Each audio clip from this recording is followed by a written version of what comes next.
Всем доброй ночи, друзья мои. Как вы знаете, и как я вам уже говорила, 99% работы ведьмы носит созидательный характер. И только 1% разрушительный, если ведьму достанут.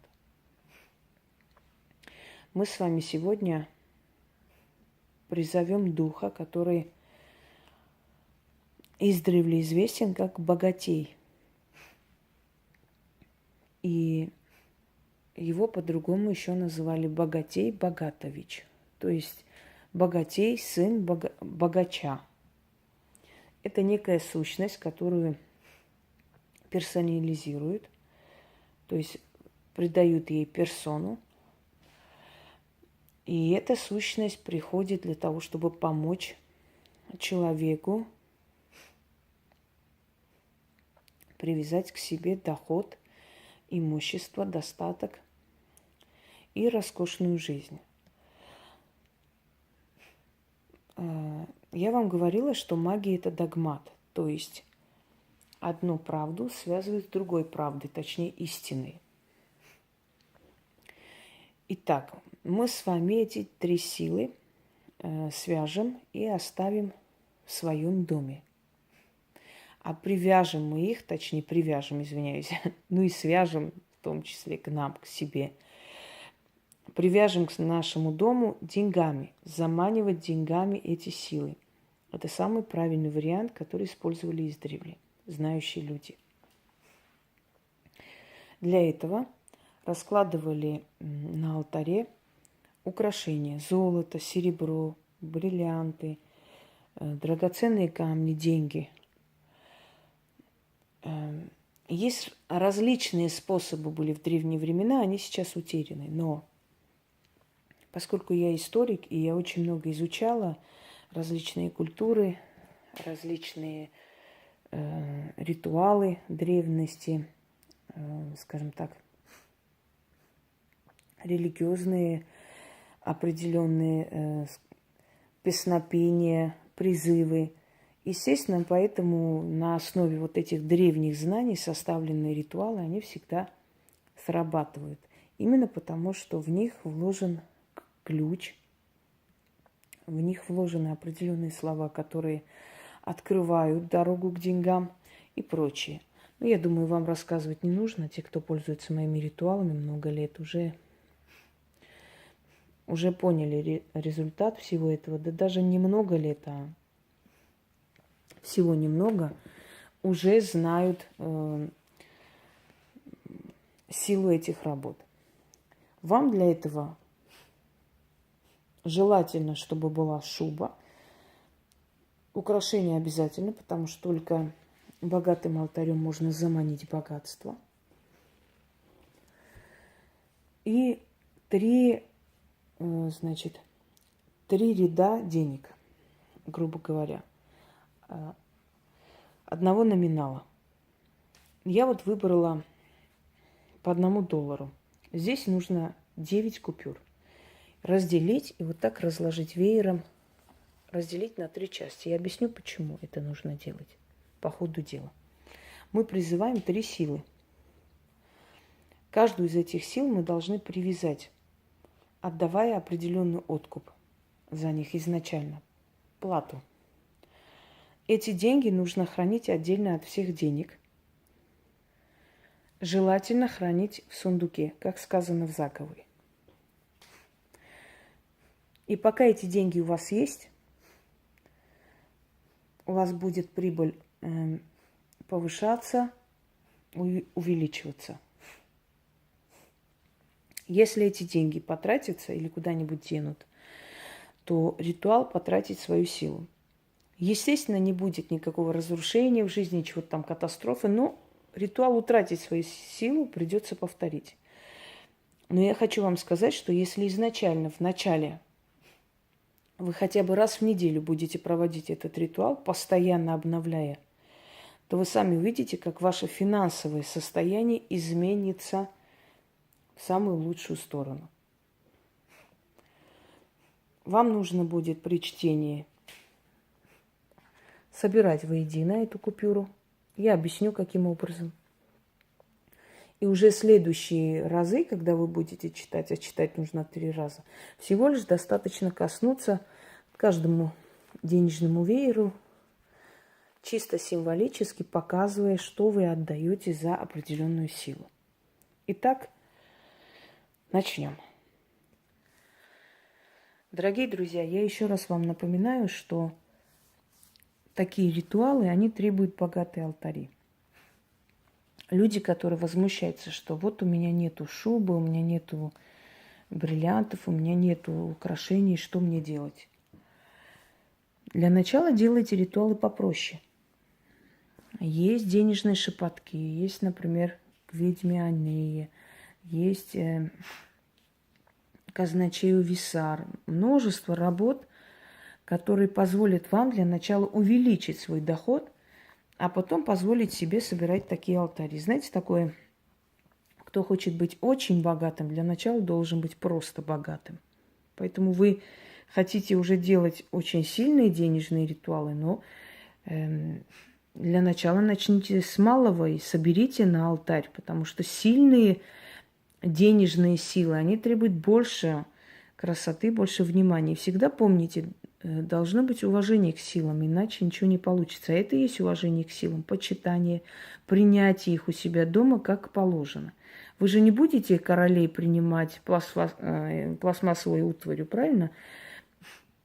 Вот то же самое. Это цари наших судеб, это правителей мироздания. И их принимать нужно подобающе, если вы хотите, чтобы они вас услышали и помогли. Это у нас топаз. Синий это чуть почище. Это точно так же.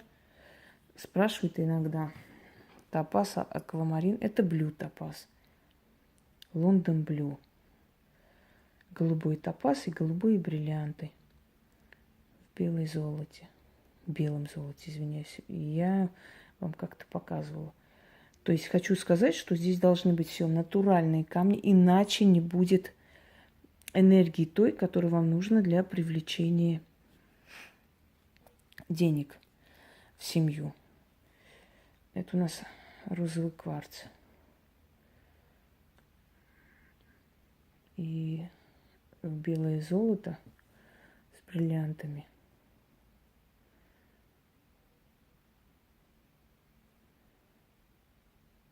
Замечательная вещь, конечно, очень красивая, но должно быть натуральное. Все натуральное на алтарь. Вы хотите богатства, у вас алтарь должен быть богатый. Поэтому начните сначала собирать на богатый алтарь, а потом уже проводите ритуалы для большего богатства. И все будет хорошо, все будет так, как должно быть. Вот, еще раз вам показываю, что это все натуральные камни, и по-другому не получится. Итак, начнем.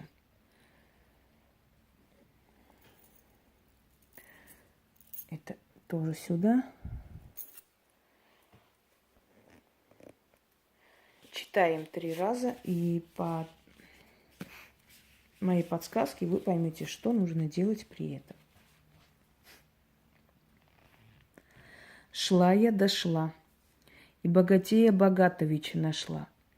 Богатей весь в шубах, да в мехах, да в алмазах и жемчугах. Огромен он, золото окутан, телегой не перетащить, мыслями не постичь, руками не обхватить. Ой, ты богатый богатей, ой, ты знатный богатей. Я имя твое знаю, тебя из тысячи узнаю, и потому ты отныне у меня в услужении. Бери предоплату.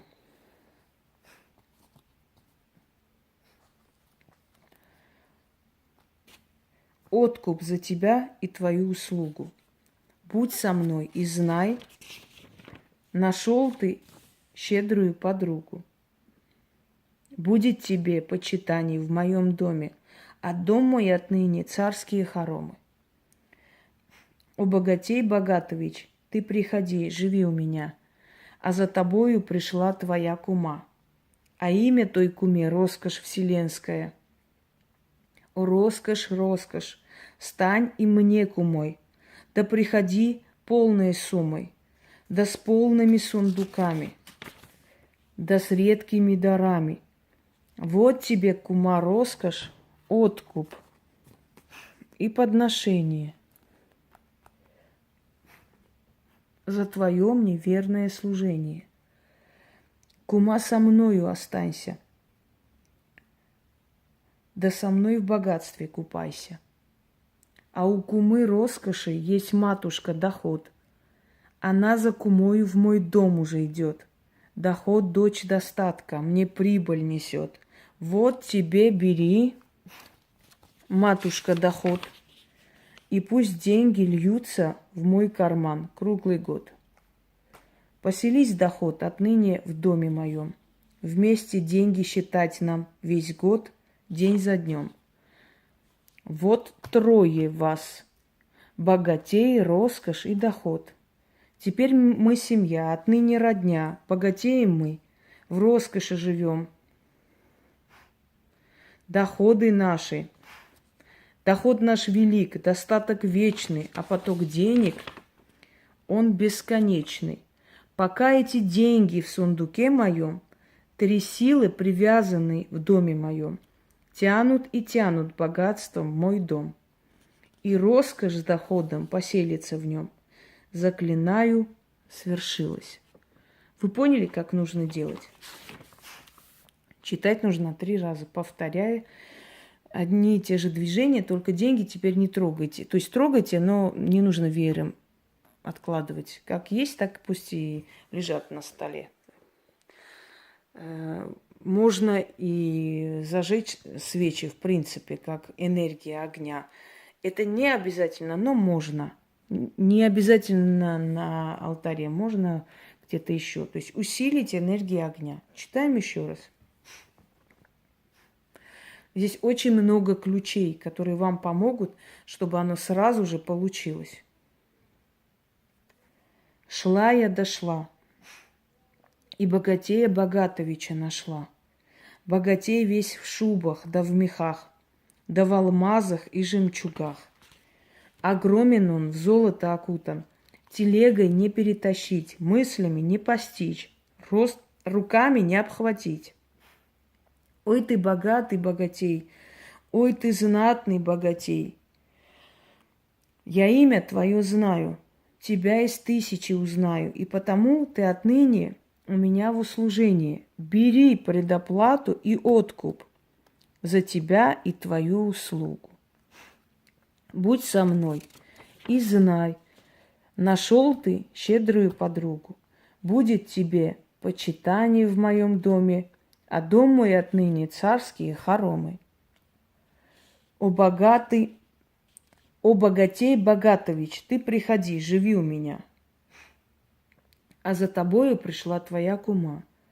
А имя той куме — роскошь вселенская. О, роскошь, роскошь, стань и мне кумой, да приходи с полной суммой, да с полными сундуками, да с редкими дарами. Вот тебе, кума, роскошь, откуп и подношение за твое мне верное служение.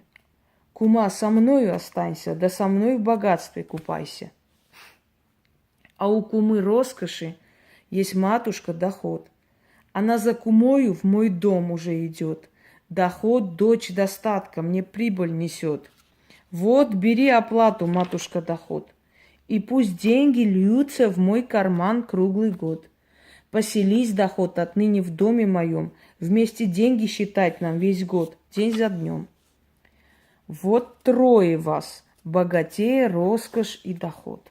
Теперь мы семья, отныне родня, богатеем мы, в роскоши живем, доход наш велик, достаток вечный, а поток денег, он бесконечный. Пока эти деньги в сундуке моем, 3 силы, привязанные в доме моем, тянут и тянут богатство в мой дом, и роскошь с доходом поселится в нем. Заклинаю, свершилось. И читаем в 3-й раз. Шла я, шла, И богатей Богатовича нашла. Богатей весь в шубах да в мехах, да в алмазах и жемчугах. Огромен он, в золото окутан, телегой не перетащить, мыслями не постичь, руками не обхватить. Ой, ты богатый богатей, ой, ты знатный богатей. Я имя твое знаю, тебя из тысячи узнаю. И потому ты отныне у меня в услужении. Бери предоплату и откуп за тебя и твою услугу.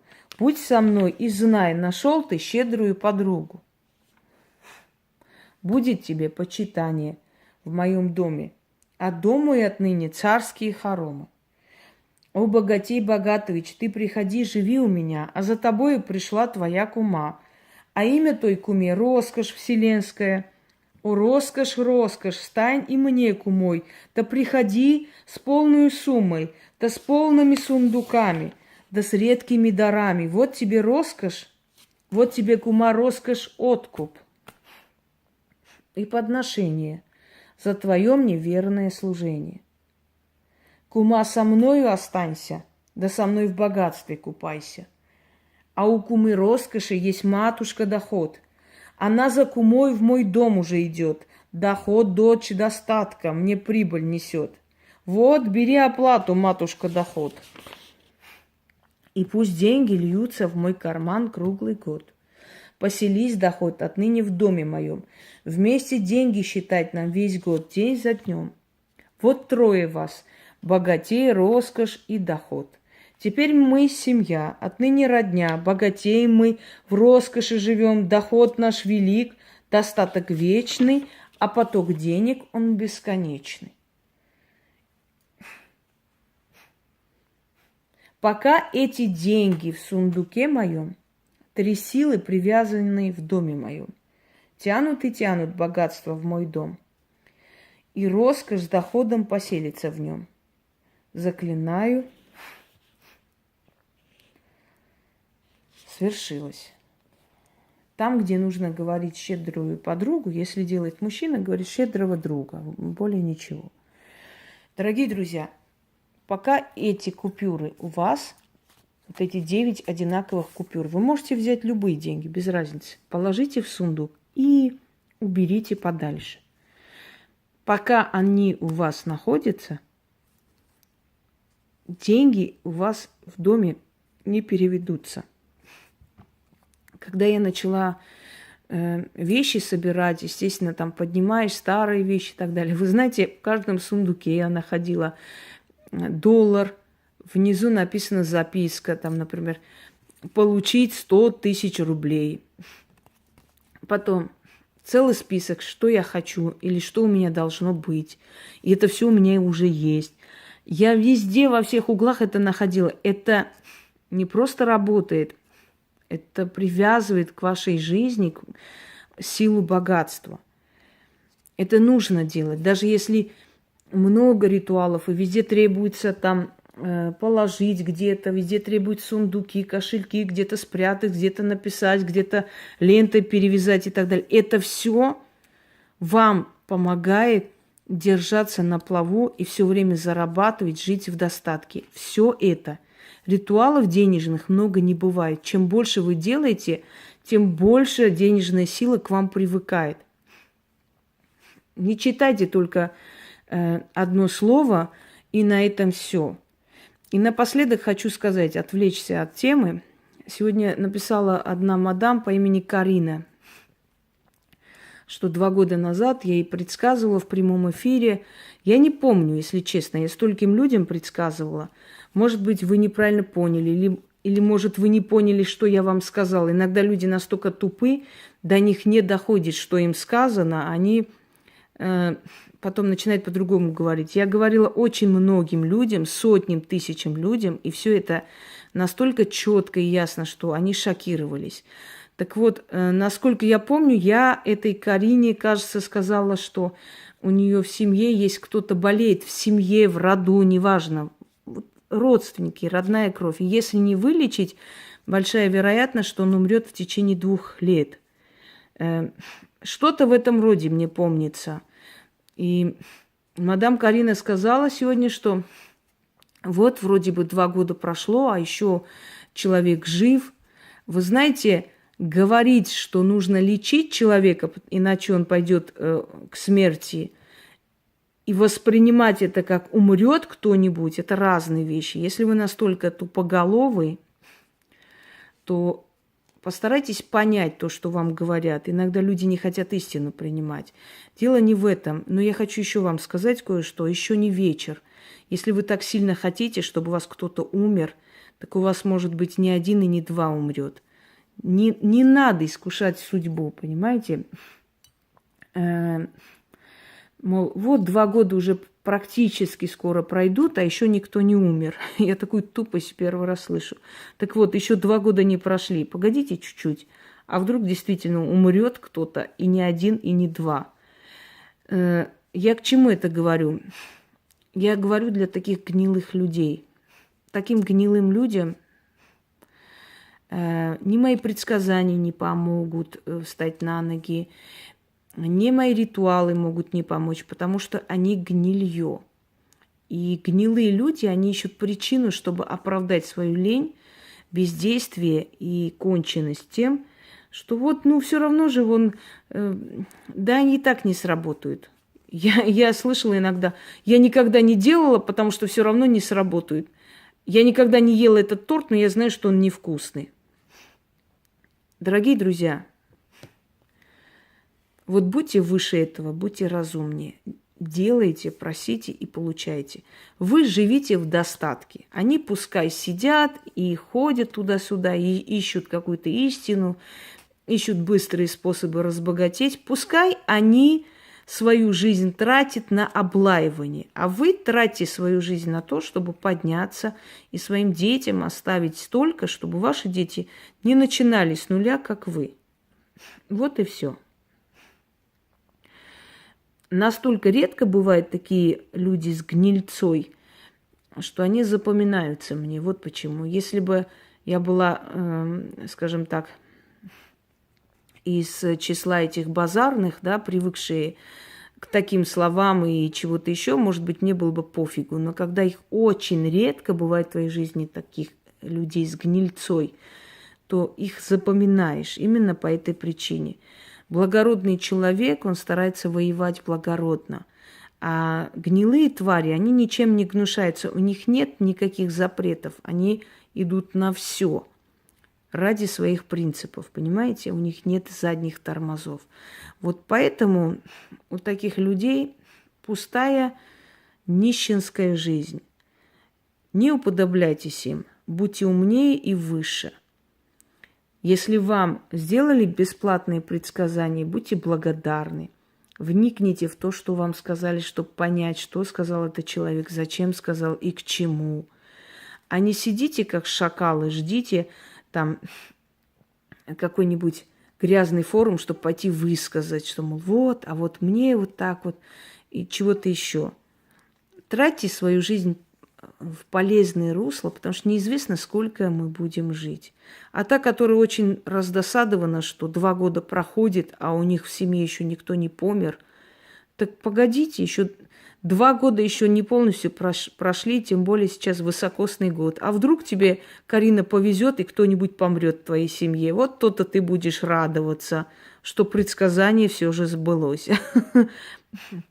Потому что я думаю, что сказать людям, надо лечить, иначе будет летальный исход, и не понять этот, знаете, добрую подсказку и ядовито-грязно воспринимать, мол, 2 года проходит, а никто не помер.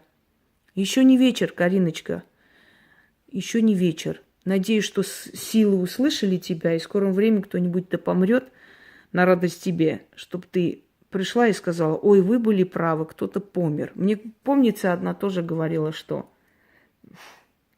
у нее все хорошо. Она зашла, что-то сказала, мол, ой, я вот боюсь, я беременна, а он не хочет жениться на мне. Что мне делать? Я сказала: быть выше всего и плюнуть на такого мужика. Через некоторое время она пишет: ой, а вы не увидели, а я не беременна. Я говорю: а я не смотрела. Ты спросила совета, я сказала, что тебе делать. Мне абсолютно плевать. Почему-то люди считают, что если они зашли какую-то херню написали, я бегом иду смотреть на них, кидать карты. Зачем мне интересно? Я просто сказала, вот что мне делать. Я сказала, да, плюньте на этого мужика и до свидания. Что делать? Живите своей жизнью. Все. Я даже не глянула туда, потому что это мне не интересно. Вы понимаете, ясновидение это не значит сесть каждому показывать то, что должно быть, то, что нужно, то, что считает силой, нужно тебе сказать. Но суть не в этом. И вот она тоже так сказала. И я говорю, ну раз такое дело, то ты никогда не родишь ребенка. Знаете, я уже забыла это все, и проходит 5 лет, она мне пишет, Инга, вы знаете, я извиняюсь, вдруг вы меня узнаете, я прям боюсь, уже полгода смотрю ваш канал и боюсь написать. Это еще со времен одноклассников. Я говорю, а кто вы вообще? Вот помните, вот вы мне сказали, я вот решила вот так нахально пошутить, и вы потом сказали, у меня все время выкидыш, и я правда не могу родить ребенка. Я говорю, и что вы хотите? Вы сказали, силы услышали. Не я, силы услышали. Если силы предупредили кого-либо, что в вашей семье может умереть человек, поэтому, если есть больной человек, следите за здоровьем, а вы ехидно говорите, вот он-то еще не помер, так помрет, не переживай. Может, не только он помрет, может, вообще вся семья помрет на радость тебе. Вот что я хотела сказать.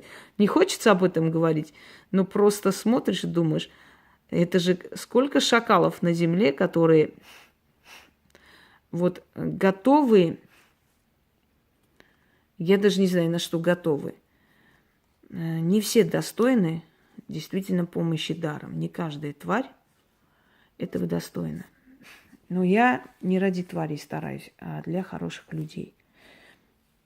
Итак, дорогие друзья, проводите ритуалы, получайте результаты и живите в достатке. Всем удачи!